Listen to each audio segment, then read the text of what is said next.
Hello friends, welcome back to War 5. We're ranked 79th after last war's win. Still in Platinum 3.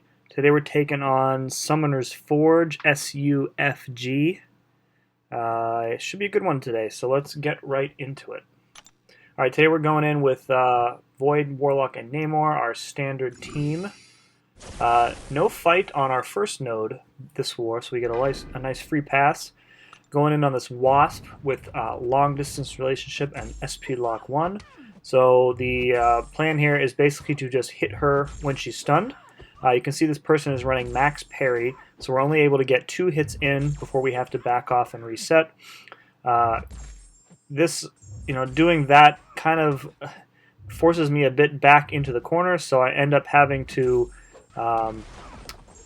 push her back with a special attack, and now I pretty much have to bait out a special one or I'm in trouble. So she obliges, thankfully. Now I have a bit more free reign since her evade timer is off to go back in and really nail her with some combos.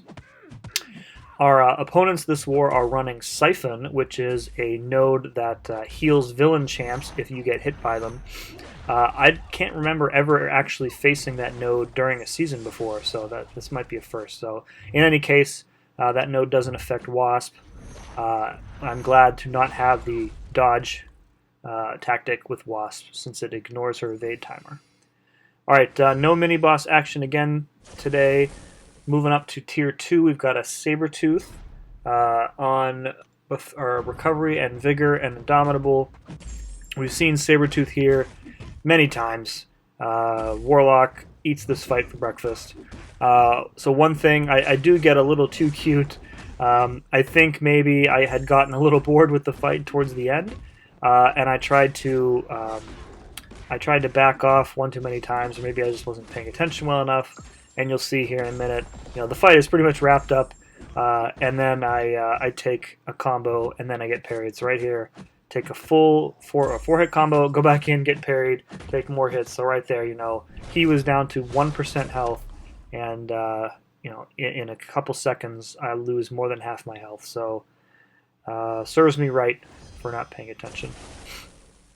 All right, we got the Sentinel here, a rank 5 Sentinel on Buffet Recovery. So I'm going to use Void on this fight just because Sentinel is extremely tanky, especially when you get his analysis maxed out. So I feel like Void with his degen, which is direct damage, would be a much better option for this fight than Warlock. Warlock's damage isn't really the best in the first place, and it does go up quite a bit if you are nailing him with those armor breaks on his SP2. But yeah, Void, the better option here. I get super unlucky. You can see the Petrifies are my last 2 debuffs that come up on my first cycle. So I end up healing Sentinel up to full. I think this is the second time around before I can get a single Petrify up. And there we go. So 1 Petrify up. So now he's heal block. Buffet is canceled out. And now we can pretty much just, finish the fight normally. Notice we had 2 minutes left, and he is still, almost the majority of his health is still there. So have to play a little bit aggressively. If he doesn't want to throw specials after a few tries, we're going to have to go in, push him above the next threshold of the bar of power, and then see if he's more willing to throw that special. So there we go. He throws a special 2. We can start the cycle over again. Fear of the Void is up, so we get the nice damage increase, and now you can see in just less than 30 seconds, we've knocked off about 40-45% of his health, with mostly degen, which is great. So that's exactly why I went in with Void. It's what I expected would happen, and it's always nice when a plan comes together. You know what I'm saying? As I usually do against Sentinel with Void, I pretty much just ignore analysis because Void's damage is direct damage, and I don't really care about his tankiness. The power reserve that he gets from his SIG is more beneficial to me than not. So, alright, so we are waiting here for Codex to slowly take down this Medusa. Yep, still waiting. Still waiting. Still waiting. Eventually he does get him down. I'm just teasing him. Alright, so we got this Void here on Buffet.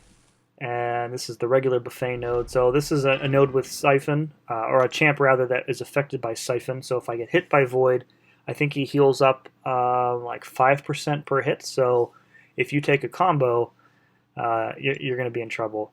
Now, you did notice against Sabretooth, when he hit me, Sabretooth actually did not heal up, and this was because he had the infection. So Warlock's infection, as if there weren't enough good uses for it already, it also prevents the Siphon node from working if your opponent is infected. So good to know. So we're pretty much going to play this Void normally. I understand that I'm going to take some degen here. I did have to heal up Warlock off screen after that mess up with Sabretooth. So my plan here was really to allow the multiple hits from Warlock Special 2 to kind of carry me over the multiple of 10 combo that you need to purify debuffs. However, I seem to get off the rhythm right away, and the SP2 really, I end up launching it when I don't have a debuff on me, so it's not really doing me that much good. I am trying to push Void to his Special 2 here, but he's being power drained when I get the weakness debuffs on him from Resonate. So I maybe made this fight a little bit tougher than it could have been. Maybe some Void on Void action might have worked here as well. But I think getting the heal block up in this case is much faster with Warlock, and thus shorten the fight. So maybe I took a bit more damage with Warlock than I would have using Void here, but I think the fight was safer. So one more combo should do it, and there we go, Void's down. So I did lose a significant amount of health. I wasn't sure I was going to need Warlock again, but either way, we wanted to get out of there with full AB. Alright, up on Boss Island, we've got a Dr. Doom. First time I'm fighting a Doom in War. This is the Counter Tactics Breakthrough node. So definitely going in here with Void, specifically because Doom's aura cannot be activated when he has a Petrify debuff, which Void gives. So the danger here, especially on a stun immune Doom, is if you get shocked, he will slap you silly with that heavy attack, and then you're going to be in trouble. So we are going to boost up here for this fight and the next fight. And so there is a brief moment both before I get a Petrify up on him and when Fear the Void is active, but before we get another Petrify where it is dangerous to hit into him with the aura. Other than that, it's pretty much a standard counter tactics fight. You're not going to be doing a lot of damage at first. I hit into his block a lot to try and give him a little bit of extra power in order to cycle a special 1. I did a few duels against somebody in our alliance who has a max rank Doom as their profile champ, and in the duels that I tried, I wasn't able to get through the whole fight without messing up at least one special 1 dodge. However, in this fight, I actually managed to get all of them, and I can only attribute that to the fact that I used an invulnerability boost just in case. So that's usually how it works. When you use the boost, then you don't get hit and you don't need it. So Alright, so we've got the Petrifies up, so you notice that he's not going to be proccing his aura. The other reason why it's important to stop his aura is because if you hit into him, then you get 100% chance at max sig to get shocked, and that's when you're shocked, he's going to slap you. If you get hit by him, then he will shock you as well. So playing against him, really dangerous without a way to stop that aura. Void, great solution in general to him. The direct damage is helping as well. It's doing more than my physical hits are with the breakthrough node. So right there you see his aura was up because Fear the Void was up, but the Petrify had not refreshed. So even though Fear the Void contains all of the same properties as a Petrify debuff, it's not an actual debuff and thus doesn't count against Doom. So a little bit confusing there. Nevertheless, we get out of here, one more dodge, and then a slap gets Doom down. So that was an enjoyable fight. Not bad for a first try against Doom for sure. Alright, next up we have a Korg on Kinetic Reactor and Plagued Mine. I can't remember the last time I fought a Korg here, but I remember it being a little tricky with Namor because your power drains. So it's really tough to get to your SP3 normally without Imperious Rex. So my plan here is, you can see I popped a a special attack, 8% special attack damage boost. So I am just going to fire off my specials when I get them.